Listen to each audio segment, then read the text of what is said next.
Assalamualaikum warahmatullahi wabarakatuh.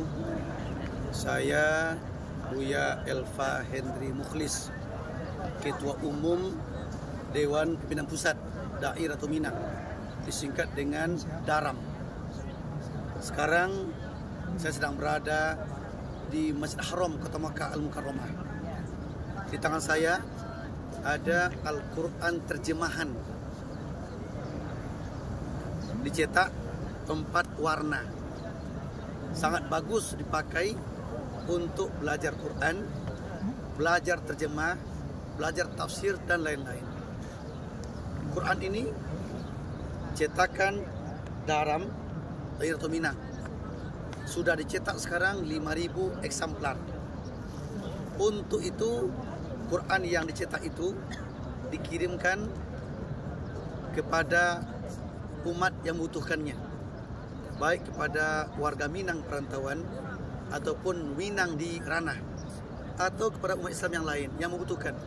Quran ini kita berikan ke mereka yang membutuhkan dengan cara wakafkan Quran ini kepada mereka yang membutuhkan. Untuk itu saya menghimbau kepada kaum muslimin muslimat, muslim muslimat yang punya keluasan rezeki, yang punya kemampuan ekonomi, mari kita berwakaf ke DARAM, wakaf Quran ini. Nanti Quran ini kita sebarkan kepada umat yang membutuhkannya. Mudah-mudahan Bapak Ibu berwakaf Quran ke DARAM, DARAM menyebarkannya, memberikannya kepada yang butuh, mereka yang baca. Setiap yang baca itu mendapat pahala, yang mengkajinya dapat pahala.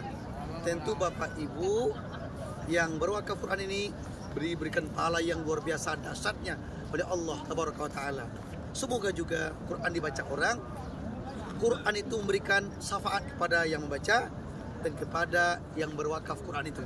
Mari kita berwakaf Quran kepada DARAM sebelum Allah ambil harta kita, sebelum kita nggak mampu.